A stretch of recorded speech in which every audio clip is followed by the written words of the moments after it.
Francisca y les doy la bienvenida a esta nueva cápsula complementaria, donde revisaremos algunos ejemplos de funciones en C++. Ya conocemos las funciones y su estructura. Primero, el tipo de dato que retornará la función. Luego, el nombre de la función.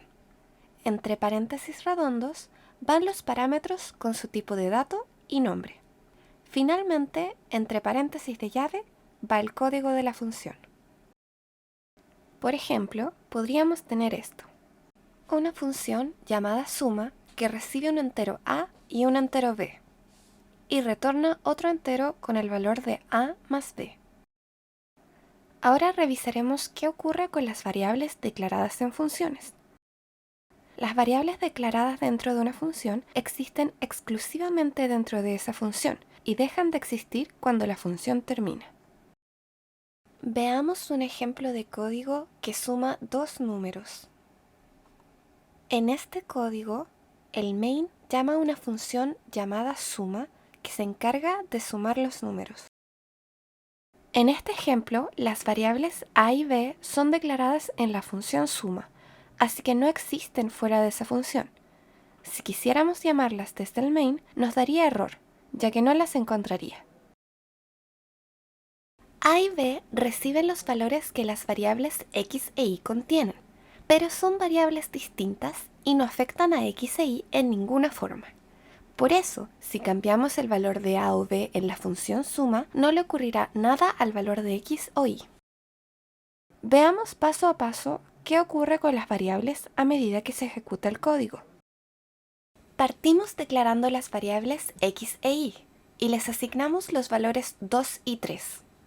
Luego, declaramos otra variable llamada solución, donde guardaremos la solución de la suma.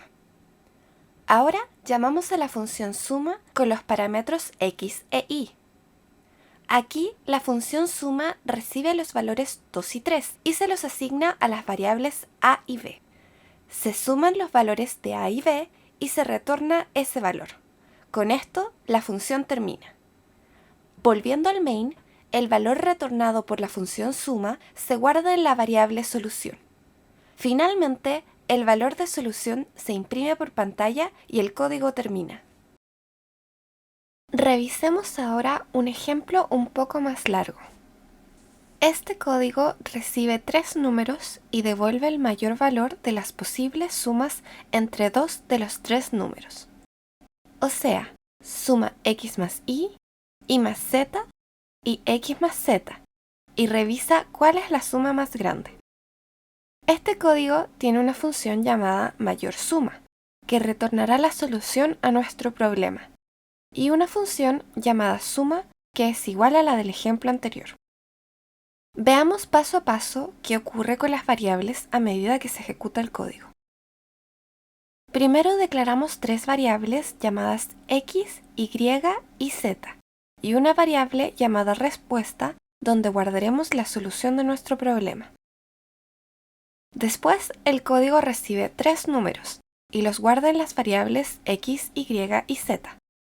Para este ejemplo usaremos los números 5, 2 y 3. Ahora llamamos a la función mayor suma con los 3 números ingresados como parámetros. Acá en la función mayor suma recibimos los 3 números y los guardamos en las variables a, b y c. Dentro de esta función declaramos otras 3 variables llamadas d, e y f, donde guardaremos las sumas de los números. Ahora llamamos 3 veces a la función suma con las 3 posibles combinaciones. Primero a y b, y guardamos la solución en d. Luego a y c, y guardamos la solución en e. Y finalmente b y c, y guardamos la solución en f. Esta es una de las ventajas de las funciones: reutilizar código. En nuestro caso, la función suma es pequeña y hace algo sencillo, pero la función podría ser mucho más grande y en vez de escribir ese código varias veces, simplemente lo escribimos una vez en la función y la llamamos todas las veces que necesitemos.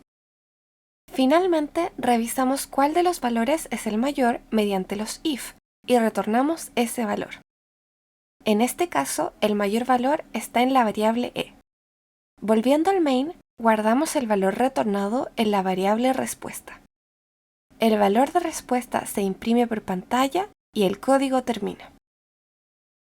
Eso es todo por esta cápsula. Nos vemos en la siguiente. Que estén muy bien.